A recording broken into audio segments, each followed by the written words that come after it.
In Mists of Pandaria Classic, Discipline Priest will be a highly desirable spec for both 10 and 25 man rating, bringing very strong single target damage, smart healing, absorbs, pre-shielding, great utility in CDs.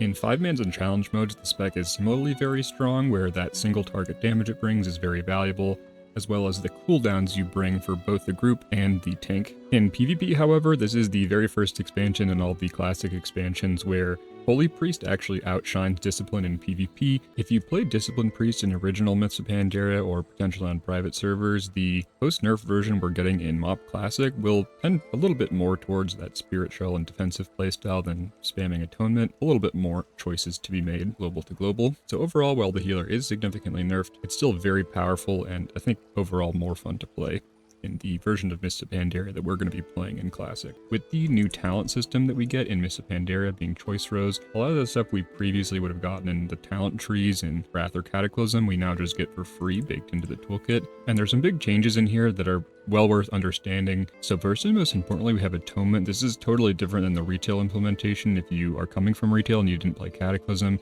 what this does in MoP is takes all the damage you deal with your single target discipline spell, so Smite, Holy Fire, both the same as Cataclysm, but now also Penance will do smart healing as well if you use it in its like aggressive form. These will do 70% of the damage in 40 yards around the target, and it will smart heal, so it will always heal the lowest target player. So nice to have this baseline. This is so core to the toolkit, though previously you never really would have not taken this in a talent build. Next we have Borrowed Time. You'll be familiar with this if you played Wrath or Cataclysm. This just, whenever we press a power word shield, gives us a 15% haste buff on our next spell. Meaningfully in Mists of Pandaria, this has changed that if you use a channeled spell, it will consume the buff, where previously you could, cast a Penance, cast an instant like and, it wouldn't consume it. You would only be consumed by casted spells like, Flash Heal or Prayer of Healing. Next, we have Divine Aegis. This is radically changed in Mists of Pandaria in a way that's very significant. So whereas previously what would happen if you crit is you just get 30% of that crit with some scaling from Mastery in excess added to the target. Now, Divine Aegis completely replaces our critical effects. So if we crit there, you see it crit for 61k, and I also got 70k absorb. And if I flash heal normally, the normal flash heal is 60k. So there's no extra healing on crits. All of that extra healing is converted into an absorb shield that lasts 15 seconds and can be refreshed by subsequent crits. This is incredibly powerful and will do a huge amount of our healing, and is a big reason why we scale very effectively with both Critical Strike and Mastery, because Mastery now increases our healing directly and also our absorb, so our Critical Strikes will double dip on this. So something I'll talk about again in the stats section, but Crit and Mastery both very powerful for Discipline Priest. This was nerfed a slight amount in the MoP changes, but not really enough to make this not incredibly powerful. The second aspect of this that's insane is that the healing is absorb, and absorb is just very powerful because its overhealing is so low and because it gives EHP to the raid, so you can use this to pre-shield mechanics, especially when your critical strike gets a lot higher, where your AoE healing is going to more consistently put this up on more players. Next we have our pushback. This is just passive on all the casters. We get 70% reduced. Divine Fury, we now just have free hit rating on all of our spells. This does not, however, affect our shadow spells, so things like Shadow Word Pain can still miss. Evangelism, this is the same as it is in Cataclysm, stacking up when we cast Holy Fire, Penance, and Smite, and this will just reduce the mana cost and increase the damage and healing of all of our core atonement spells significantly. Not something you'd really have to pay attention to. It will just passively stack up and increase your healing a lot, although it will interact with a cooldown we'll talk about later. Focused Will, this is actually a very sort of sleeper, super important change to our passives. Now this will proc in raid, in PvE, and dungeons. Whenever you take damage greater than 10% of your health, you will get a 15% DR for 8 seconds, and this stacks up to 2 times, so you can get 30% DR.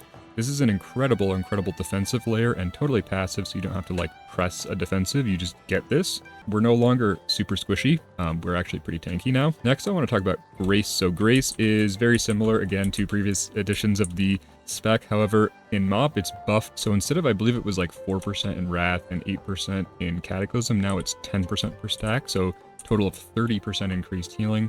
This is very strong. It's going to increase all of our smart healing from Atonement, like any kind of healing you do to the tank. And this is something that's going to make us sometimes press Penance, which of course will apply 3 stacks with 1 cast. defensively rather than offensively. Next we have Mastery. So as I mentioned before, Mastery now doesn't just affect absorbs, it also will scale our direct healing at 1/2 of the value. Next is Rapture. This is actually a massive change to the spec overall, whereas in Cataclysm, Rapture would give you positive mana returns when it procced, and in Wrath of the Lich King you could stack this up to basically have infinite mana whenever there was like big bursty damage. In Mists of Pandaria, this is very nerfed where when the Rapture procs has the same cooldown of 12 seconds, it will just refund the mana cost of just the Power Word Shield, so effectively this gives you a free Power Word Shield every 12 seconds, but our spec is no longer going to be structured around maximum value out of this as a core mana regen mechanic. It's just a nice passive healing thing. Spiritual Healing, this is just the passive that gives us more healing on our spells than Shadow Priests when we spec healing. Next we have Strength of Soul. This is a nice add because previously we didn't have the talent points to really take this in most builds. What this will do is cause our single target heals, so like Flash Heal, Greater Heal, to reduce the duration of the weak soul on the target by 2 seconds. Lastly, we have Train of Thought. Again, another nice add because we wouldn't really have the points to grab this in Cataclysm. Now we just get it for free. What this does is makes our Greater Heal reduce the cooldown of Inner Focus by 5 seconds. The most important part of this is actually the second part, which is that whenever we smite, the cooldown of our penance is reduced by 0.5 seconds. So you can see if I put my penance on cooldown and start smiting, that cooldown is going to jump up 0.5 seconds each time we smite, which is very important. Penance is a very, very powerful spell now, both offensively and defensively. One last thing to mention here is that Divine Aegis will now allow our Power Word Shield to crit. So this is nice, it allows Power Word Shield to scale with more of our secondary statistics. However, where this would be insane in something like Wrath of the Lich King, where Power Word Shield is a lot of your healing, in Cataclysm and Mists of Pandaria, Power Word Shield is not that strong, and so this isn't going to be like massive like it would be again in something like Wrath or even WoD, where we're spamming a lot more Power Word Shield. Alright, now that we've gone over the class and passive changes, I'm going to go through the whole toolkit, talk over each spell individually. This is going to be a long one, so if you aren't interested in the nitty-gritty here, you can just skip to the priority and rotation guide, and you'll be able to understand the spec perfectly fine from just that. So real quick before I go into the spells, I'm going to be referencing the spreadsheets. I have one for each healer spec. They're on my Discord and the Sheets channel. If you want, you can go in there and make a copy of them, mess around with them yourself. I'm going to make a separate video on how to use these later on, but these just have simple models of all the spells, a little bit of a sim, and some utilities to calculate your stat weights based on your gear. Alright, so let's start with the basics here. We have Heal, Greater Heal, and Flash Heal are the core 3 heal structure we've inherited from Cataclysm. Similar to Cataclysm, Heal is basically unusable, and Greater Heal and Flash Heal both have their spots, with Greater Heal being efficient and Flash Heal being fast and powerful. So what do the numbers tell us about these 3 spells? Well, first of all, Heal is just not even really that efficient, despite being so weak and so long of cast time, so basically never worth casting. This spell is kind of designed around Holy, allowing it to refresh, renews, and be boosted by Chakra, so for Discipline, it's just very unusable. As for Flash Heal and Greater Heal, these are pretty inefficient both. Greater Heal and Flash Heal both kind of being balanced around you having 3 stacks of Grace.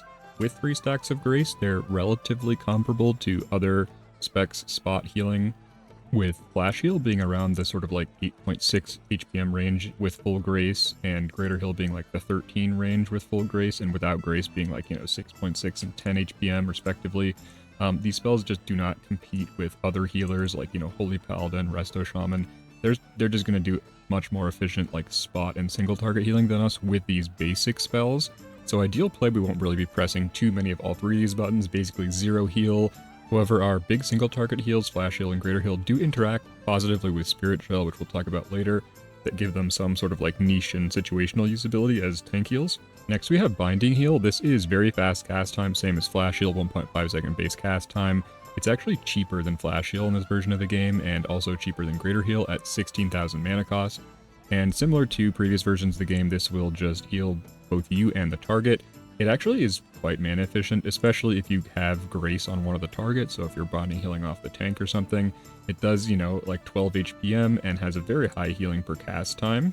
You can see it's actually about as mana efficient as Greater Heal, but much higher healing per cast time, so situationally Binding Heal can be very strong if both you and the target are taking damage. However, if you are at full HP, this is just obviously not worth casting. It is lower than Prayer of Healing in terms of both healing per cast time and healing per mana quite significantly, so in situations where you can get good effect on Prayer of Healing, you'll want to be spamming that over something like a Binding Heal. Alright, leaving the Atonement spells for last, let's talk about Power Word Shield next. So Power Word Shield is relatively cheap in this version of the game. It's only 14,000 mana, so about the same cost as a Binding Heal, less mana cost than a Flash or a Greater Heal significantly. It still retains the 50% nerf duration from Wrath of the Lich King it had in Kata of 15 seconds versus 30 seconds, which means that we can't really pre-shield this as effectively as we did in Wrath. Power Word Shield also gets a buff to its scaling in the late game, now benefiting from Critical Strike, which is one of the stats we're going to be stacking. It's just, going to scale a lot better than in Cataclysm, where one of our main stats just did nothing for this spell. If we look at the math, Power Word Shield is actually pretty good healing per cast time and HPM, and you can see that it's actually significantly ahead of all of our other like single target spot heals, Greater Heal, Binding Heal, Flash Heal. Greater Heal edging it out slightly if you have Grace. But this means that Power Word Shield is actually going to be a very powerful emergency spot heal for us, and is definitely much better than something like Flash Heal in most situations as an emergency heal. However, compared to, again, other specs that are very, very powerful at spot healing, it's still, not super efficient. But the fact that it's all absorb and instant cast means that it still has a really nice utility as a spot heal. So overall, I would say Power Word Shield is in a better place than in Cataclysm. However, it's not so much better that you want to be actively pressing this. You're still just going to be using this on CD with Rapture and as an emergency spot heal. Alright, so next let's talk about Prayer of Mending. This is a very cheap spell. It has a 10-second cooldown on MoP and about like half as much mana cost as a Flash Heal. This spell is just mathematically very powerful. It's super mana efficient and does a lot of healing if you get, 3, 4, 5 plus bounces. It also has access to a Glyph, which will dramatically boost the healing of the first bounce, but reduce the charges by 1. The Glyph doesn't really reduce its efficiency or healing that much if you get full bounces, but it dramatically increases the first bounce, obviously, and with that Glyph, just 1 bounce palm is actually more efficient healing, and relatively similar healing per cast time to something like a Greater Heal on the tank. So similar to Cataclysm, this spell is very spammable and well worth casting. Even at low bounces, however, to get full value, you do want to wait for all those charges to be expended before you re-up the spell. So just a nice instant we can press on cooldown to get some cheap tank healing. That will also dramatically increase in value on like rot fights with ticking raid damage. Prayer Mending crits will also apply Divine Aegis, so this does scale with like all of our stats the same as all of our other heals. Speaking of cheap instants, let's talk about Renew next. So Renew is actually relatively efficient, especially if the target has Grace on it and you have enough haste to get an extra tick. However, we want to run very low haste on Discipline, so you're going to be getting baseline ticks, and so Renew is just like not really worth casting. However, if you are like in a situation where you're moving and you have no ability to do any of the spells that are castable while moving, like Holy Fire, Power Word Shield, your palm's on cooldown, it can be correct sometimes in very corner situations to press Renew on the tank. However, similar to Cataclysm, with correct play, you should have like basically 0 casts of this on most fights. Between 0 and 1 casts will end up being correct. Prayer of Healing still retains a lot of the clunkiness it had in Cataclysm and previous expansions. It still has a 30-yard radius around the target and only heals party members. And again, that 2.5 second base cast time being quite long. It has a very low mana cost in Mists of Pandaria, 1350, so effectively the same mana cost as a Power Word Shield. The main change from Cataclysm to MoP for Prayer of Healing is that it's no longer guaranteed to proc Divine Aegis, even on non-crits. And also the interaction that worked in Kata, where if you crit with Prayer of Healing, it would like double apply Divine Aegis. So you could double dip on crits with POH, that no longer works. So that means Prayer of Healing is going to be used a lot more reactively than proactively, where instead of like using it to pre-shield damage, we're going to be using it reactively to snipe groups where there's like 3 or more players injured, and we can get a very effective Prayer of Healing. So what do the numbers look like for this spell? They're actually very good. It has a very low mana cost again, and a pretty high like effectiveness, spell power coefficient, and all that. So the efficiency of this spell is very high. It's like 22 in phase 1, so it's actually much more efficient than something like a Chain Heal, Holy Radiance, and it does like decently high healing per cast time. It's not great because it has such a long base cast time and we run such low haste on Discipline Priest, but the mana efficiency is definitely there. And post nerf to like Atonement and Divine Aegis, with our Smite being so much less efficient at healing, we're now going to be pressing this a lot more, so that mana efficiency is actually pretty important. One thing to mention here though is that again, while in Cataclysm we got guaranteed Divine Aegis on this spell, now that Prayer of Healing doesn't always apply Divine Aegis, we actually have to be more actively looking for parties with like 3 or more targets that are actually injured, and being more selective where we Prayer of Healing. It's not just super spammable. So Prayer of Healing, a lot less spammable than it was in Cataclysm, however still very strong at that like 3, 4, 5 effective targets hit range. And again, with the atonement nerfs, it's going to be a lot more attractive in terms of if you need higher, like raw HPS. Alright, so those are all of our defensive spells. Now let's talk through our atonement spells. So similar to Cataclysm, we have Holy Fire and Smite, but new addition to Mists of Pandaria, Penance now also is an atonement spell, so we will have to be choosing between using Penance offensively to generate damage and smart healing, or using it defensively to generate grace stacks on the target, which of course will amplify all of our future atonement healing if it does bounce to that tank or low player. So previously, like before the MoP Classic nerfs to Atonement and Divine Aegis, our decision-making tree here was not really that interesting. We were very highly incentivized to just always use Penance aggressively and to really just spam Smite very aggressively as our filler, but post-Atonement nerfs, we do have a little bit more of an interesting decision-making process here because aggressive Penance and Smite were both powered down quite significantly, and our other defensive filler, things like Prayer of Healing and defensive Penance, were nerfed much less significantly, only being affected by the Divine Aegis change and not the Atonement nerf. Alright, so let's go through these spells one by one, and then we'll talk about the math later on. So Holy Fire, relatively unchanged from Cataclysm. The real major only change here is that it's now instant cast. Previously in Cataclysm, if we wanted to be doing significant damage, we were very, very like kind of rooted and turreting, with both Holy Fire and Smite having cast times, and with Smite having a very long cast time of 2 seconds. We really couldn't do very much damage at all while moving, and we were forced to do things like spam Power Word Shield or Prayer of Mending while moving. Now we have access to Holy Fire during movement, as well as a Glyph that we'll talk about later that allows us to Penance while moving. So we're very, very mobile, and again, because so much of our damage comes from Holy Fire and Penance now, and much less from Smite, we can do a huge amount of our damage while moving. Holy Fire does still apply a dot to the target that lasts 7 seconds, and that dot still will also contribute to our smart healing, and it still does give stacks and benefit both from evangelism. Alright, so next we have Penance. Penance is basically unchanged in its defensive form from Cataclysm, but of course it now benefits from Atonement. While previous to the Atonement nerfs that we're getting in MoP Classic, you basically were just boxed into pretty much always pressing Penance aggressively. After those nerfs, we actually do have some interesting choices to be made, whether or not we cast Penance defensively for grace and more healing per mana, or offensively to do damage to the boss. The other thing to mention here is that Penance, now being an Atonement spell, does benefit from Evangelism, so you'll get both the 30% mana cost reduction as well as 20% damage and healing. So if you have 5 stacks of Evangelism and you use your Penance defensively, you will get that additional 20% multiplier, and that's on top of Grace as well, so both of these together, you're getting a 50% multiplier to your defensive Penance, and makes your Penance just an incredibly, incredibly strong and mana-efficient single target heal. However, generically, we are mostly going to be using this spell to do damage. Alright, so last we have Smite, of course, our generic filler spell here. The main change from Cataclysm is that instead of a 2-second base cast time, it has a 1.5.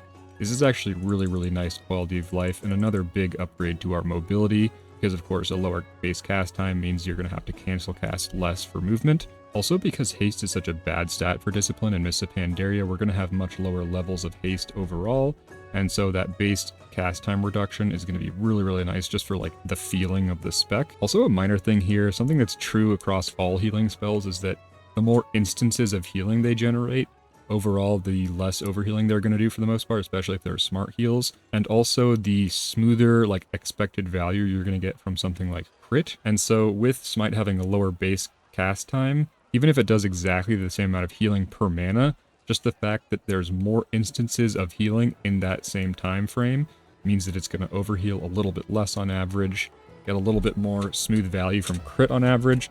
And with things like Twisted Fate we'll talk about later, more instances is just better overall, so slight buff there. Alright, so now that we've gone through the spells, let's go through the math and see how strong these spells actually are. Starting off with Smite, obviously our filler spell. The problem here is that Atonement nerfs really hit this spell pretty hard in terms of both its mana efficiency on healing, as well as its like healing per cast time. Both are very, very, very low. The baseline spell is like worse than Flash Heal and just very, very low healing per cast time. And even in like the best case scenario where you have max stacks of Archangel and you include the value of Train of Thought, which is of course that 0.5 second reduction in Penance, getting 6% of an extra Penance per cast on your Smite is a pretty large amount of value. But again, even in the full best case scenario, we're only getting like 9 HPM. So it's still, you know, if you look here, this is our best case scenario, Smite, and it's still like about the same as like Renew, Binding Heal, Greater Heal, It is better than Flash Shield, but not by too much, and it's like less than half the mana efficiency of something like Prayer of Healing, and in terms of healing per cast time, it's our lowest spell. Now, the thing to mention here is that this is a full smart heal, right? So it's going to have a lot less overhealing than something like a Prayer of Healing. So if you do compare apples to apples, Smite will start to look a little bit better there, but the healing per cast time is just very low. So post-Atonement nerf, the calculus of do I want to pool mana instead of pressing Smite? Do I want to spend that mana on something more efficient and higher HPS like a Prayer of Healing or a Binding Heal or a Power Word Shield? That calculus becomes a lot harder to do because, again, Smite is just so much less efficient. And I'll go into like the total like damage and HPS impact of prioritizing Smite versus not prioritizing Smite later in the video when we talk about like rotations and priorities a little bit. So next, Holy Fire. This spell is pretty strong, pretty mana efficient, even post Atonement nerfs. This is definitely worth casting on cooldown, both for healing and also for damage. Base with no stacks of Archangel, it's actually not that great, you know, only like 11 HPM and pretty low healing per cast time, but with max Archangel stacks, it's like 18, which is getting up there close to Prayer of Healing, also doing, you know, like a very considerable amount of damage, and all being smart healing, meaning it's going to overheal a lot less than something like a Prayer of Healing, means that Holy Fire is, again, just very worth casting. So yeah, overall, not too much to say here. You just want to press this button on cooldown basically all the time. The only exception is going to be if there's like very heavy burst damage, because the healing per cast time on this is just not very high. Even in the best case, only doing like 50 HP CT, so less than half of the healing per cast time of something like a Prayer of Healing. You really don't want to be pressing this during high burst damage unless you have to move and you don't have a palm. So that's Holy Fire, pretty simple, just kind of press it on cooldown. Alright, so last we have Penance. This is the most complicated, right, because it has those two modes, aggressive and defensive. So how do we compare these? Well, previous to the Atonement changes, you kind of just always wanted to press aggressive Penance, but post nerfs, there's actually a little bit more of a decision to be made here. If you look at the like healing per mana, you can see that even the best case Penance with full Archangel stacks is only going to be generating like a 26 HPM, so that's still very high, right? It's better than like POH, it's way better than Holy Fire, 100 times better than Smite. So very good healing here, and it's also going to be generating in like, you know, phase 1 bis 190k damage to the boss, which is very, very valuable. So very loose approximation in phase 1 bis, Penance on cooldown without any train of thought boosting the cooldown is going to be doing, you know, like 20, 21k DPS to the boss. So if you press all your Penances defensive, you're losing about as much damage as like an entire Restoration Shaman brings from Fire Elemental and Lightning Bolt. So this is very significant damage loss.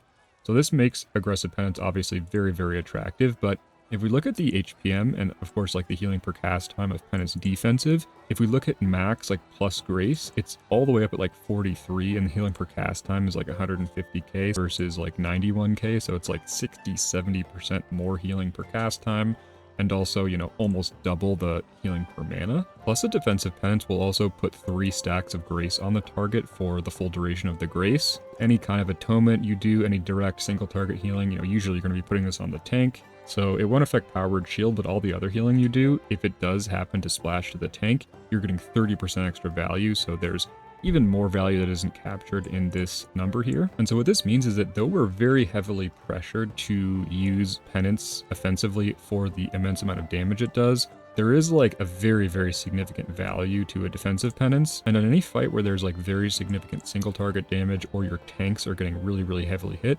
using a Penance to put Grace up and also just to do the direct healing is very frequently going to be the correct choice for your raid overall. Also, one last thing to mention here, if we look at damage per mana, you can see that Smite is like more than 50% worse than Holy Fire and almost 3 times worse than Penance, and similarly worse in terms of healing per mana as well. So what this means is that for both damage and healing, we're very heavily incentivized to prioritize pressing Holy Fire and Penance on cooldown and not to care so much about Smite. It's very important that we have very high CPM on these, so pushing them as close to on cooldown as possible is going to be very important, to the point where I think that like delaying a cast of Smite entirely or delaying a cast of something like Power Word Shield or Palm so that you can instantly press Holy Fire and Penance on cooldown is going to overall be worth it for the most part. And again, I'll go more into detail about like the exact numerical loss you get from pushing like half your Penances defensive versus offensive later on in the rotation and priority section. Alright, so those are all of our spells. Now let's really quickly go over cooldowns. Not really a lot has changed here since Cataclysm. The first real major change is that we lost Divine Hymn. This is now a holy specific cooldown. Although this isn't like tremendously huge loss for us as Discipline, honestly. The cooldown wasn't really that great in Cataclysm. We still have access to Shadow Fiend, which does still give us a significant amount of mana returned. Shadow Fiend now has a 3-minute cooldown down from a 5, and will now dynamically update with your player haste, so you don't have to like put this down right before a Bloodlust to get max value. You can just kind of send it whenever. It will still, however, combine very well with our next cooldown, which is Hymn of Hope, our Mana Hymn. So Mana Hymn is a 6-minute cooldown in Mists of Pandaria. It's available to all pre-specs, and it does a similar effect where it has like 4 ticks of restoring 2% mana to 3 low mana friendly party or raid members. Meaningfully, this will prioritize healers in MoP, so it won't like splash to DPS like it used to in Kata and waste ticks. All these ticks will go to healers, and it still retains the effect of, you can see here as I'm channeling it, it's going to hit myself, and it's going to increase my maximum mana pool by 15%, so that's 45k extra mana.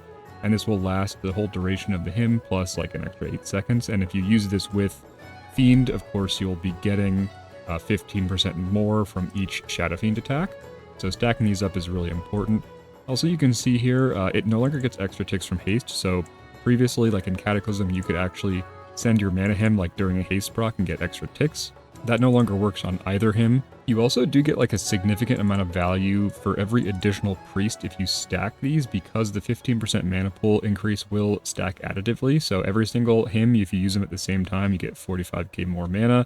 And so if you use this like while sending Bender, if you stack like 2 hymns, you get 500 spirit, 3 hymns, you get 1,000, 4 hymns, you get 1,600. So every additional mana hymn you get from an additional priest in the raid is going to give you slightly more value than just like additive. Next we have Barrier. This is identical to Cataclysm, just being a 25% damage reduction for 10 seconds in an AoE. This is a 3-minute cooldown, very, very powerful raid cooldown if the raid can be stacked. You can also use it as a mini tank external on the tanks.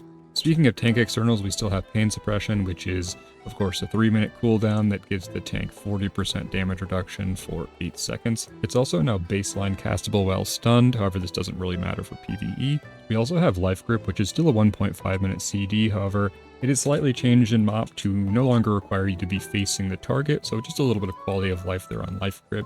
Those are all the cooldowns we retain from Cataclysm. We have 2 new cooldowns here, which are both pretty important. The first is Void Shift.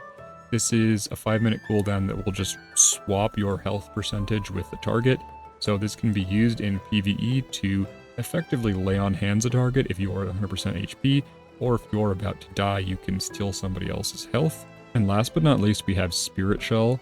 So this is an incredibly powerful and also pretty flexible button. It's a 1-minute cooldown, so very low cooldown here, and it lasts 15 seconds. And what this does is make our heal, flash heal, greater heal, and prayer of healing no longer heal, but instead do exactly the same amount of healing they would do, but it absorbs, and this does include the average value of crit and mastery. So there's really 2 things you're going to be using this for primarily. One is to do very effective tank healing. So of course this changes your greater heal and flash heal to be fully absorbed, and this means that, you know, these are capped at 60% of your HP, the exact same cap as Divine Aegis, so you can't like just infinitely stack a giant shield on a tank. But you can, you know, do a very, very significant pre-shield on a tank for a tank buster, as well as just anything that does very significant single target damage. You can effectively reduce your overhealing to 0 on your tank heals, which is really powerful. This can also sometimes get around like healing effects, like on Amber Shaper, for example, you can Spirit Shell into somebody with the debuff and not proc their healing debuff. However, the main thing you're going to be doing with this is pre-shielding the raid with Prayer of Healing. Even though we're going to have very low haste, our Prayer of Healing is going to have like a pretty close to a 2.5 second base cast time. And luckily enough, Spirit Shell has a duration that's, you know, like perfectly divisible by 2.5. So we should be able to get 6 POHs inside of our Spirit Shell. Spirit Shell doesn't have a GCD, so you can literally just macro /cast Spirit Shell /cast POH into one button. And as long as you're not on a GCD, as soon as you press this, you'll instantly start POHing. And as long as you spam it with any amount of haste, you'll be able to get 6 full casts.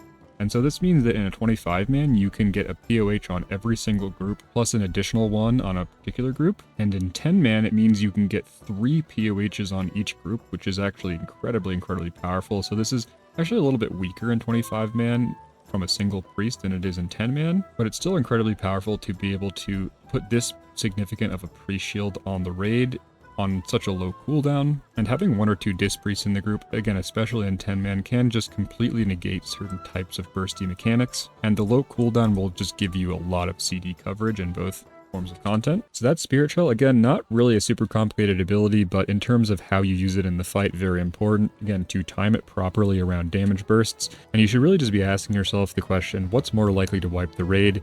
The tank dying or the raid dying to burst damage? If it's the first, you want to use it on the tank, obviously. If it's the second, you want to time it correctly around that burst damage that you can absorb. So those are our cooldowns. Now I'm going to really quickly go through the talent rows. The new talent system in MoP has themed rows where you get a point every 15 levels and you can choose between 3 options. Our 15 row is crowd control stuff, so mostly directed towards PvP. Void Tendrils is a 30-second cooldown root that will root up to 5 targets around us for 20 seconds. This is kind of useful in like dungeons and stuff if you need to control mobs. Psyfiend is a 45-second cooldown. It summons this little pet that doesn't move, and this pet will just fear any kind of enemy target that's close to it. This is mostly like for arenas, and in arenas it is pretty good. You can like put this around LOS and stuff.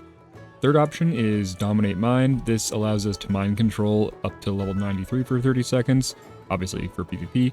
Our 30 row is going to be Mobility, and while it does technically have 3 options, yeah, you can pretty much delete the first and last from your brain because the middle option is just so disgustingly overpowered. It's called Angelic Feather, has a 10-second recharge, 3 maximum charges, and each charge will put a feather on the ground. You can see you can aim it, and as soon as you run through this feather, it's going to give you 80% sprint for 6 seconds. You can also pre-place the feathers on the ground, and even when they're out, you will still regain charges. However, you can only have a maximum of 3 placed at any one time.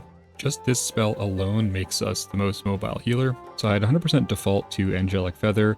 And while it is very convenient to just have an @player bind that you can instantly use it on yourself with, I would definitely recommend having an @cursor bind or just a normal bind for Feather where you can use it on other players. It's a really good way of differentiating your skill from other priests, similar to how like really maximizing life grip felt pretty cool in Cataclysm. In Mists of Pandaria, a very well placed feather on the right player at the right time can easily save a pull. Our 45 row is our first throughput row. The first option here is Surge of Light for both Holy and Discipline. This will just cause all of our healing spells and also Smite to have a 15% chance to proc a free flash heal, and this can stack up to 2 charges. Our second option is Mindbender. This will replace Shadow Fiend with this little squid guy. He is only a 1-minute cooldown, has a longer duration. He restores a little bit less mana than Shadow Fiend, but because of the lower cooldown and longer duration, it's overall a mana increase. And he also does a significant amount of damage.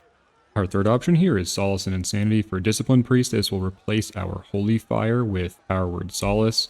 This has 3 main benefits versus Holy Fire. First of all, this is unaffected by like the nerf to Atonement, so this will heal for 100% of damage dealt. So this will increase our Holy Fire healing by a significant amount. The new spell also has no mana cost, so we do save all of the mana we would have spent on Holy Fire previously, and since we're pressing this on cooldown, it is a decent chunk of mana. Solace will also restore 1% of max mana, so 3,000 every time it hits. So you can see there we got 3,000 mana. Alright, so how do we actually compare these? Let's start with Bender here. So this is like Shadow Fiend versus Bender. You can see Bender has a longer duration, so it's going to get more attacks. They both have the same like attack timer and both scale with the player haste and lust and stuff like that. It is melee haste that they do scale with, which is a little odd. Alright, so you can see here I did like Fiend MP5, which is like 2250, Bender MP5, which is about 4800, so we gain like, 2600 MP5 from Bender versus Fiend. This will vary slightly based on like how you use your mana hymn and stuff like that, but it should be relatively close enough. That's the equivalent of 4500 extra spirit, which is going to be about like 4500 HPS. It's also about 5400 DPS just from the extra mana, assuming we spend all this mana on Smite. So this is something that's going to be across the board for all these talents. Any talent that gives you mana regen will also give you effective DPS, again, if you do spend that extra mana on Smite, because we are mana limited, meaning that extra mana is also extra DPS. One of the biggest differences between Fiend and Bender, though, is the damage done. So you can see here, Bender and Fiend have like a pretty similar coefficient and spell power for the melee attacks, but Bender obviously has 1/3 of the cooldown and also does more attacks because it has a longer duration. So this results in, just from the attack damage, you get about like an 8% increase in damage versus Shadow Fiend. This is also going to be magnified by the fact that with Bender, you can use your Bender inside Lust on pull without really losing too much mana. Bender will also line up because it's a minute cooldown with things like gloves, tailoring procs, some trinkets and stuff like that. So this is a very low ball estimate of the DPS gained. It will actually be much higher than this, again, considering things like Lust, pre-pot. So overall here we have a combined like HPS of about 4,500 from this extra mana, as well as, you know, both of these DPS numbers included. This will be a little bit less because we aren't going to spend all of our extra mana on Smite, but all this totaled, we get about like 19% more damage than without talents. Alright, so next we have Solace. So this is a little bit more complicated of a calculus, right? Because we have to include both the 3,000 mana we get from casting it, as well as the fact that it removes all the mana costs from Holy Fire, except Holy Fire with Evangelism doesn't have like a constant mana cost. You can see as I get more stacks,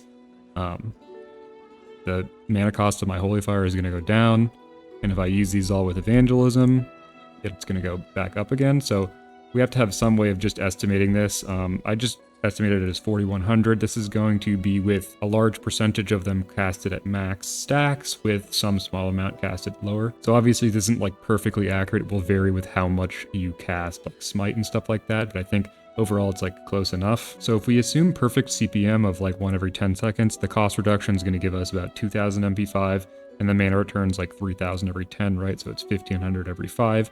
So total we get like 3550 MP5 from this, which is significantly more than Bender. But again, this is assuming we're using Holy Fire perfectly on CD. The worse we play, i.e. like the lower CPM we have on Holy Fire, the worse and worse this gets. So this MP5 is worth about 6,300 Spirit. Again, all that mana regen can be translated into damage, in which case this is going to be doing, you know, more extra damage from mana than Bender because it's a little bit higher MP5. Also, post the nerfs to Atonement, with that conversion going from 70 to 100%, we are going to be getting, you know, 30% more healing from our Holy Fire. Over the course of the fight, this is going to be about like 2% more healing. So all this stuff combined means we're going to get about 6.7% extra healing from this talent, as well as like 14% more damage. So versus Bender, we're doing a little bit less than double the healing, and, you know, 4 to 5% less damage. However, again, this Bender is going to be underestimated because of all the pre-pull stuff I was talking about, and this Solace numbers are going to be overestimated because you're never really going to have perfect CPM on Holy Fire. Again, the worse you play, the worse these get, whereas Bender, it's very easy to just press it on cooldown. Lastly, we have Surge of Light. So as you can see here, you can get 2 charge of this. They last 20 seconds, and each one is just an instant flash heal. This is also very buffed relative to Cataclysm, where it was like a 6% chance, I believe, on only a few spells. So how do we evaluate this? This is a little bit harder to do, right? Because we have to actually count like the number of casts. So I just did this based on like the sim, which I'll talk about a little bit later. Basically, this is between like a 9 to a 12% in the best case, where you're always casting the flash heal on like a graced target, percent healing increase. So it actually is a little bit better in terms of just raw healing output than the other two options, which you would expect, right? Because it's less damage. This also only has value if you aren't like GCD cap, right? Where we don't have the GCDs to even spend the Flash of Lights, where we're actually eating into like our Smite cast or something. However, because we were just so mana capped in Mists of Pandaria, and because Spirit's like pretty bad, we always have the GCDs to cast these flash heals. Also, there's a little bit of extra value that I didn't really calculate, which is just that every extra flash heal is obviously more grace uptime. So that's like an extra healing increase beyond what we get just from the direct healing of the flash heal itself. We also will gain some like effective DPS here, because if we have to cast single target heals anyways, and, you know, a Surge of Light prevents us from having to spend 20,000 mana on a flash heal, that's, you know, 2-3 extra smites, which is more damage. I didn't really calculate that because it's so like contextual based on the fight. There's also another thing that I did calculate, which is that if you're keeping up grace on the tank, let's say like 50% of your penances you're pressing defensively in order to just keep grace up on the tank. So let's say Surge of Light reduces the amount of penances we have to cast on the tank by 50%. That just in itself is like a 5,000 DPS increase, or about like a 9.5% damage increase, which is like actually decently comparable to something like our low ball on Bender. It's not quite as good as our high ball on Solace. But again, if we do include the fact that if you are having to actually press flash heals or power word shields and spending mana on spot healing, and you save that mana with Surge of Light, this will go up even more because you'll be getting some effective spirit, right? So I do think on like potentially some fights where there's very, very high single target damage, especially like in a 10-man where you can't necessarily always rely on your other healers to do spot healing for you. There may be some circumstances where Surge of Light is good. However, outside of those circumstances, I do think you will generally speaking default to Mindbender. Again, it's much easier to play than Solace. It relies much less heavily on you having very good CPM on Holy Fire. And with that, like pre-pot Lust, lining up with your gloves, Alchemist Stone, all that stuff, the damage you're going to gain from Mindbender is just going to be way, way, way outpacing the damage you get even from like a perfectly played Solace. However, if you do just really prefer playing with Solace, you absolutely can, and you won't really lose that much DPS or HPS. Alright, so next our 60 row is all personal defensiveness with Spectral Guise, which is a little bit of a off-the-wall talent. So first we have Desperate Prayer. This is a 2-minute cooldown that just heals us for 30% of our health. Not being on the GCD is a big upgrade from the Cataclysm version of this. So this is a really nice option, but again, because it is active, it does require you to actually press it for it to be good. So next I'm going to talk about Angelic Bulwark. This is basically just like the passive version of Desperate Prayer. I would recommend this for most players because it doesn't require you to actually press anything, it just automatically happens. What this is a little like mini cheat death effect where anytime a damaging attack brings you below 30% HP, you gain an absorption shield equal to 20% of your total health for 20 seconds. So in terms of like the actual like HPS you get from these, Bulwark is actually slightly higher than DP if it procs on cooldown, but it's, you know, obviously not going to proc on cooldown. So I think if you're like really fully cheesing HPS, you probably take Desperate Prayer. And getting access to both of these defensive plus again that passive focus wall that we now have means that we're just going to be infinitely more tanky than we ever have been before. The middle talent here is, again, kind of off-the-wall weird one. It's called Spectral Guise. It's a 30-second cooldown, and what it does is your shadow blurs into the darkness, leaving your true form behind. As a shadow, you are stealth, but remain in combat. And this lasts 6 seconds or until your true form is hit by 3 direct attacks. So in PvP, this is really useful. You can use it to like vanish like crowd control and stuff. There's really a lot of cool play you can do with this. You can stealth in and, you know, fear stuff. So in PvP, incredibly, incredibly powerful. It's also possible that this can be used to cheese certain targeted raid mechanics. So on some bosses, if you vanish certain mechanics, if they target you, it will cause them to like not be casted. And on some bosses, it causes them to be like retargeted instantly to somebody else. So again, generically, I would just pick one of these defensives, but something to keep your eye on. There could be some potential cheese on some boss mechanics where maybe you take this. It's also just super fun in like, you know, dungeons and leveling and in PvP to just have like a vanish randomly on a priest and really cool outplay potential. Kind of similar to how you can like death sheeps and stuff like that. We now have an extra button to do like pretty awesome outplays in PvP. All right, so next we have like our second most important throughput row in the 75 row. Unfortunately for our like playstyle diversity, there's really only one option, and it's this first talent, Twist of Fate. So what Twist of Fate does is after you damage or heal any target below 35% HP, you deal 15% increased damage and 15% increased healing for 10 seconds. This means that your atonement spells are going to do 15% more damage, but then the healing that they do, which is based on that damage, is also going to be increased by another 15%. So you double dip on all your atonement spells. And so that means we're going to get like a 1.15 times 1.15 multiplier on all of our atonement. So it's like about a 32% increase to all these spells. And this means that like the calculus on whether or not we want to cast aggro penance versus defensive penance, the healing of our holy fire and smite is just going to be dramatically increased if we ever do proc this effect. And also, not only does it synergize with Atonement in that way, it also synergizes with the fact that Atonement is a smart heal and has such a wide range in Mists of Pandaria, meaning that pretty much anytime anybody dips below 35% HP for more than a few seconds, you are, generally speaking, going to be proccing this and getting 10 seconds worth of value. Also, the fact that we do a lot of damaging spells, you know, we're damaging the boss all the time. If there's ads, we can swap the ads and damage those ads. This means that anytime the boss is below 35%, so that means the entire, you know, last third of any boss that goes to 0% HP, or anytime any kind of ad spawns where, similar to Demonology Warlock, you would be sniping ads below a certain health threshold to proc your decimation.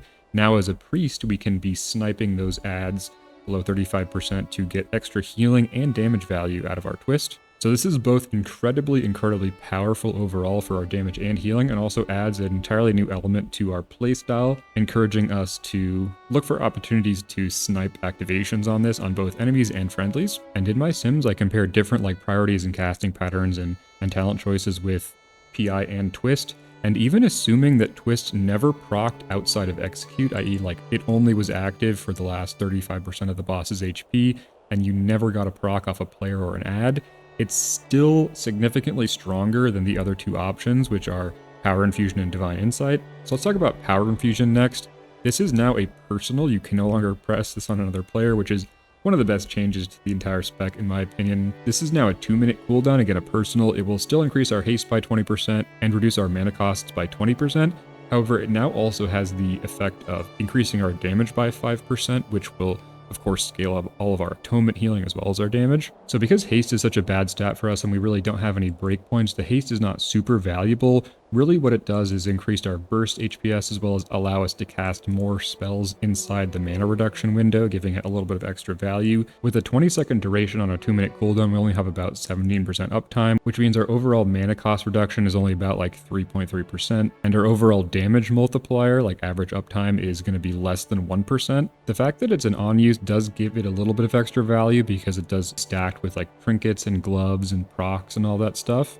And it is good for burst healing, so there's potential for maybe on some fights where you really just need burst healing inside of a specific window, or to get, you know, 1 or 2 extra prayer of healings inside of your spirit shell. However, the problem with this is that anytime you need burst healing, you're very likely to have somebody drop below 35% HP, in which case 32% extra healing on your atonement and 15% extra healing on all your spells is going to be pretty comparable to the PI benefits anyways. And so really I just think you can basically just spec Twist of Fate and never think about this ever again. The last option here in Divine Insight is basically just a Holy and Shadow talent for Discipline. It says when you cast a Penance, there is a 100% chance your next Power Word Shield will both ignore and not cause the Weaken Soul effect.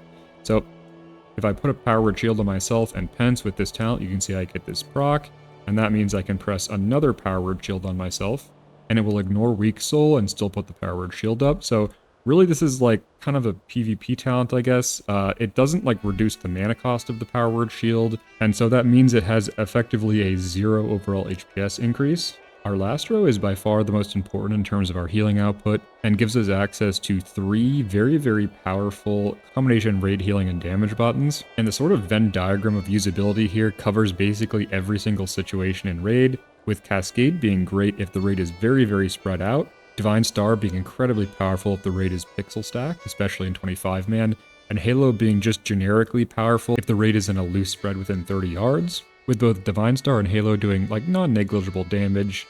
So Cascade has a 40-yard range and a 25-second cooldown. When it does is it launches a bolt of like healing if you target a friendly and damage if you target an enemy. So this doesn't do both damage and healing at the same time like the other 2 buttons. So the way this works is that the first bounce will split into 2, and then those 2 will split into 2 themselves and on for 4 bounces. And so what this means is that, well, you know, with 0 bounces it hits 1, second bounce is 2, then 4, then 8, then 16. So the total hits is going to be 31 at 4 bounces. This means it's going to hit every player in 10-man and every player in 25-man. However, this does tend to bounce on pets somewhat. So in 25-man, you can sometimes, if there's too many pets, if there's like an army of the dead out, it can sometimes not hit all 25 players, which does kind of eat into its efficiency in 25-man significantly. It also has a mechanic whereby the farther the target is away from you, the more healing they will take.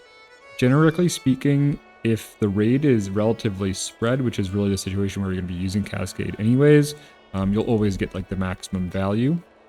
And also as the bolts travel secondarily, they will also gain more amplification. So generally speaking, even if the first target's close to you, if the next targets are far, you'll get pretty good value. But if the entire raid is pixel stacked, Cascade is going to be pretty bad. Divine Star has a much lower mana cost and lower cooldown, only 15 seconds of cooldown. What this will do is shoot a little star out in front of you that will do damage and healing as it goes out and as it comes back in. So outside of like movement or whatever, you should get 2 hits on anyone in range, which is really nice for our crit. It will smooth out like the number of crits you get and your Divine Aegis generation and Divine Aegis refresh. The effect is also totally uncapped, so it will scale up very effectively, especially in 25-man if the raid is fully stacked up. Halo is a 40-second cooldown, so the longest cooldown amongst these spells, and what this does is release a giant circle that will do both damage and healing to anything inside of 30 yards of you, and similar to Cascade, this will like ramp up as the disc gets further and further away, so you can see if I press it here, we're going to get a low amount of damage on the first, and then as it goes out, it's going to get higher and higher, and it will reach its maximum amp at 25 yards. This means that for maximum damage, ideally you'll want to be at least 25 yards and no more than 30 yards from the boss. And for healing, your ideal case with Halo is you 25 yards away from the entire raid stacked up. Alright, so how do we estimate the value of like a Halo on a just randomly spread raid? So let's say our player character is in the middle here, and then let's say that's 25 yards, and then that's 30 yards. And then let's say our raid members are just going to be randomly distributed around here, such that like they're equally likely to be any distance from the player. So again, this is like your 25 yards, and then this is all the way to 30. So at the minimum, you're getting 10% if the player is like, let's say a player was right stacked on top of you, they're getting 10%. And then as you go out here, you're going all the way out to 100%. And then also if they're between 25 and 30 yards, they're 100%. So if this is just like a simple 0 to 100 gradient, the average would just be like 50%. But because we have it starting at 10%, and also like this band between 25 and 30, this means that the average is going to be more like 62% of the like max tooltip value on average, but it's a little bit unrealistic to just assume every player is randomly placed in the raid equally distant, right? So we're much more likely to have a scenario where we have like maybe our player character is here, and then we have the boss, and you know, maybe there's like 25 yards between them. You have the melee are going to be clustered here, you have the tank here, and then you have the range kind of in a loose spread. And in this situation, if you have your Halo like this, what's going to happen is you're going to get probably a little bit lower than average value on your ranged players, but you're going to get much higher than average value on the melee and on the tanks. We can also come up with some like very efficient scenarios where, for example, let's say we have the boss here, we have the melee here, and the tanks here. We have the ranged or loose spread like this.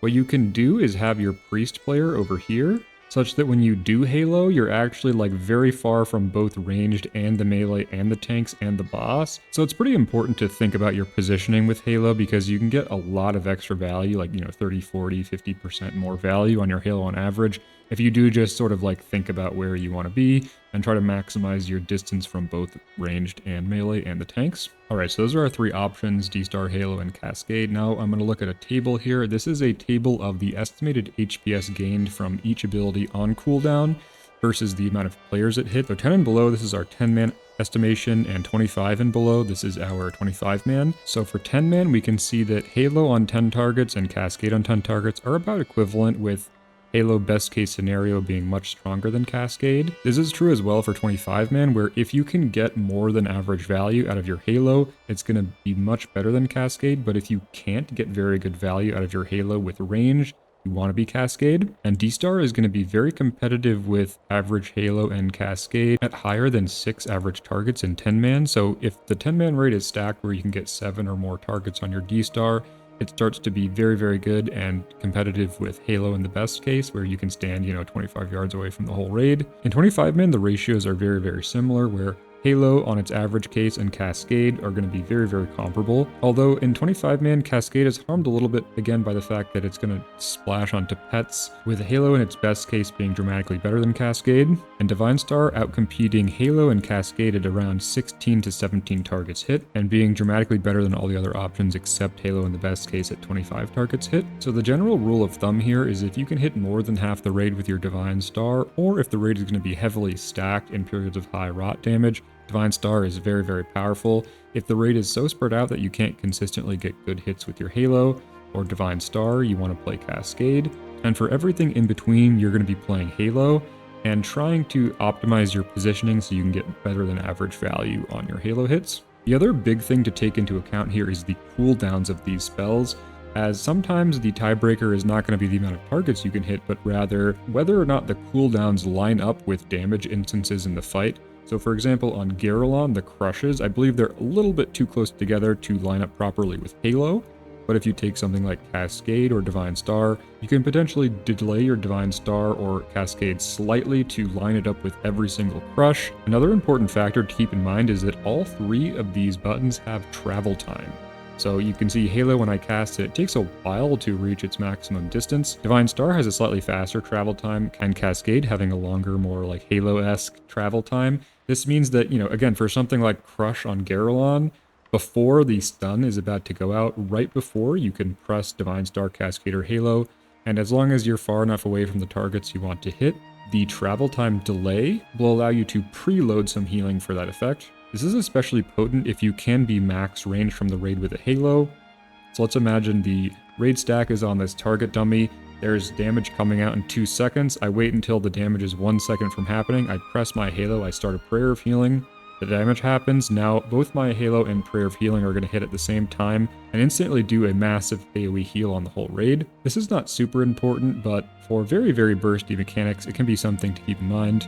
So those are our 90 row talents, all very powerful, and similar to Rest of Shaman with Healing Rain, these spells are so incredibly efficient and so high HPS, as you can see on these charts, that pressing them on cooldown and optimizing the value you get out of them, minimizing their overhealing and all that, is going to be very, very crucial to our overall HPS. And similar to Holy Fire and Penance, it can be sometimes even correct to delay filler casts just to increase our CPM on these and make sure we hit them on cooldown.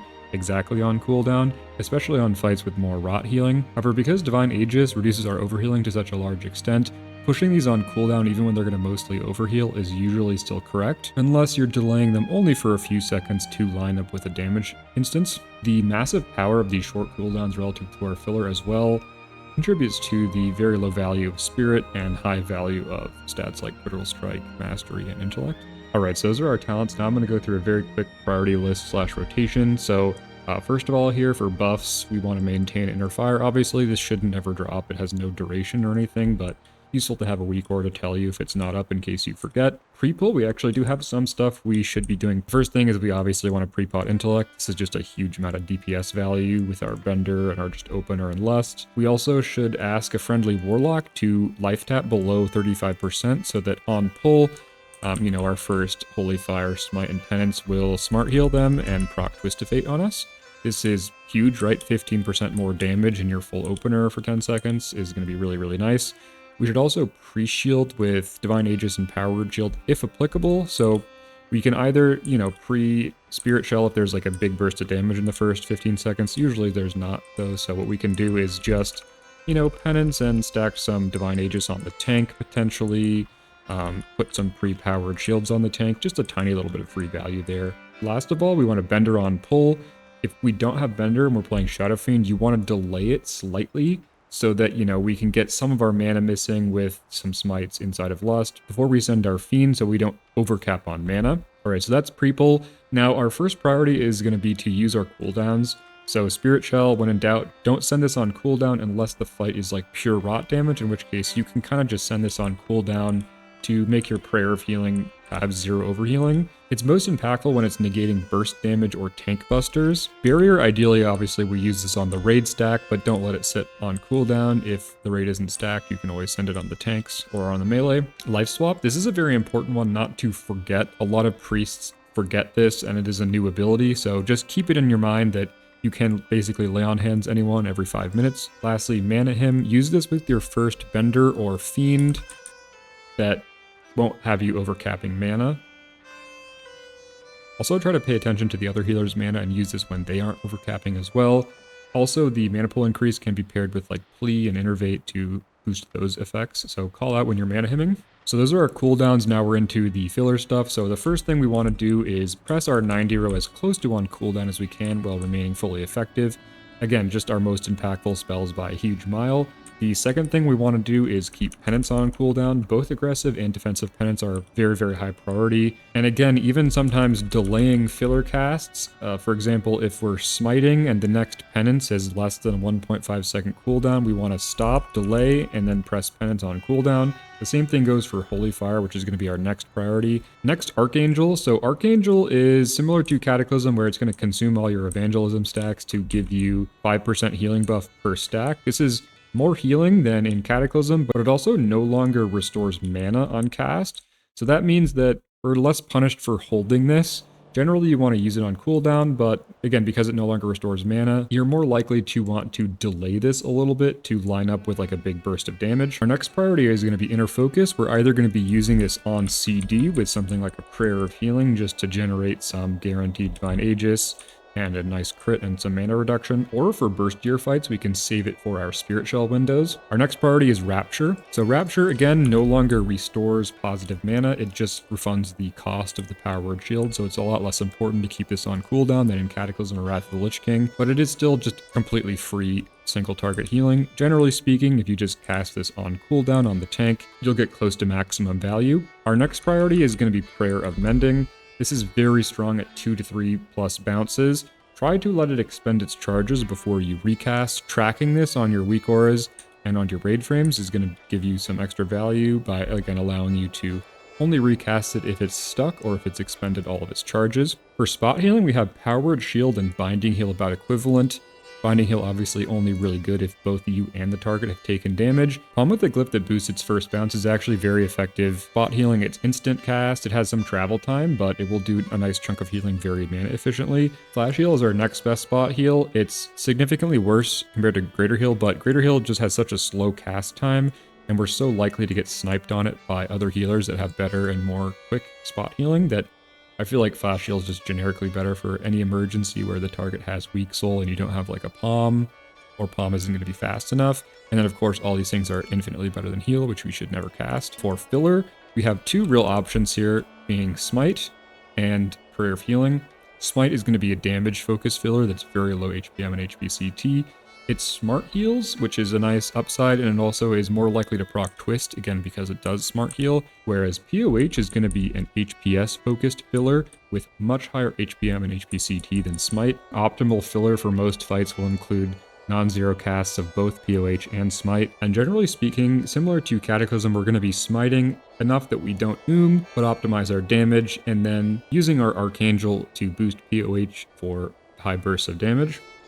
Alright, so how do we compare the damage and HPS gain of like full filling with Smite versus POH? So on the sim here, I did some like different types of priorities and casting patterns. I did like a full Smite where you fill all your extra mana with Smite, and then a full POH where you Smite just enough to keep your Archangel up consistently, and then use all your extra mana with POH. So these are sort of like the extreme examples. So here I'm comparing a generic Twist of Fate plus Divine Star setup, and looking at the HPS you gain, full POH versus full Smite versus the DPS you lose, and you gain about 20k HPS for about 13k DPS. So in the extreme where you exchange all your Smites for POHs, you gain about like 1.6 HPS per point of lost DPS. Percentage-wise, the exchange is about like a 15% increase in your overall HPS for a 24% reduction in your damage. So point for point, it's like a decent exchange rate. Percentage-wise, you are losing quite a bit of DPS. However, these are the extremes, right? You're generally going to land somewhere in the middle, and generally speaking, a little bit closer to the Smite side of the spectrum, given that you really only want to be POHing when you can get 3+ targets. So unless the fight is very rot damage heavy, you're mostly going to be concentrating those Prayer of Healings inside of damage windows. Now I'm going to really quickly go over Glyphs. So there's not a lot of super relevant high impact Glyphs for Discipline Priest, honestly. Binding Heal, this is more of a holy glyph, but still sometimes useful in situations where we do want to heal like 3 players, including ourselves. So like in Mogashan Vault's the boss that sends you to the underworld with the like voodoo totems, sometimes it's going to be good there. The Glyph of Holy Fire, this is very powerful. It's going to give us 40-yard range in all of our atonement spells. This is massive quality of life, and honestly I just wouldn't play the spec without this because it feels so bad. It also can increase throughput by increasing our uptime, but that's hard to estimate. Focus Mending is a really weird one. This causes your Palm to only be able to bounce between you and the target. This doesn't increase the overall healing of Palm, but like maybe it's potentially useful for tank healing if you can take regular avoidable damage. It's also maybe nice for like cheesing HPS on parses if you want to stand in fire or something, but overall not useful. Glyph of Power Word Shield, this is one that got severely nerfed in Mists of Pandaria. What this does is, instead of giving you 20% of the shield as extra healing like it did before, now it converts some of the absorb into direct healing. So your overall healing with the spell is exactly the same with this. One thing that could happen in private servers, what would be the case is that when you pressed it, you would get the heal, and that heal could crit. And of course, the Power Word Shield can crit, so you can get a double value from Power Word Shield. You'd get a double Glyph value, and then that double Glyph value could itself crit, so you'd be like double dipping. that can't happen on beta, and I'm looking through old logs, it's like not supposed to happen. So on private server, this was a significant HPS increase if your crit was very high, but for us it's 0. Glyph of Prayer of Mending, as I mentioned before, this is the glyph that boosts the first bounce of your palm by 60%, but reduces its charges by 1. I would generically try to take this most of the time. It makes your palm a good like spot tank heal on the move, and if you only ever get 3 bounces from your palm, this is going to be a very significant HPS increase. Glyph of Dispel is pretty much a PvP thing, but potentially usable on Sulong. Renew, pretty much useless. Smite is an interesting one, so this has the same effect that it did in Cataclysm, where it will boost the damage of your Smite spell against targets that have the Holy Fire dot on them by 20%.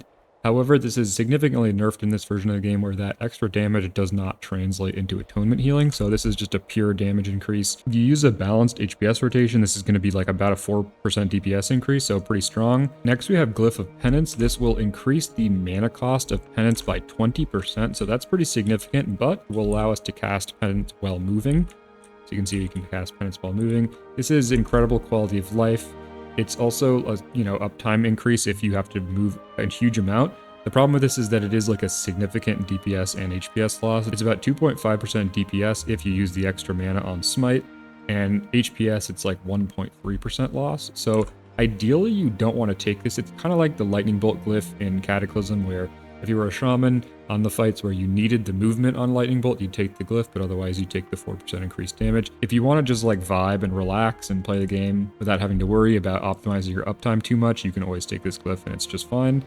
Next we have Inner Fire and Inner Sanctum. These are 2 defensive glyphs. One will buff the armor from your Inner Fire by 50%, and one will cause you to take 6% reduced spell damage while in Inner Fire. Really good defensive options. There's a lot of physical raid damage in Phase 1, and on the fights where you aren't taking physical raid damage, it's a 6% spell damage is going to be really strong. The last glyph that's like at all relevant for PvE is going to be Glyph of Weakened Soul. This reduces the duration of our Weakened Soul by 2 seconds. This is a slight HPS increase if you only ever proc your Rapture on the main tank. Kind of a little tiny bit of healing increase, although honestly this really doesn't matter. The default glyph combo I would take for damage, you're going to take your Smite glyph, you're going to take range, and you're going to take one of your defensive options, Inner Sanctum or Inner Fire. For maximum healing, you take probably something like Weak Soul, Range, and Palm. For fights where the range doesn't matter, you can replace it with something like Glyph of Penance. And if you don't care about the defensiveness, you can always take Penance instead, or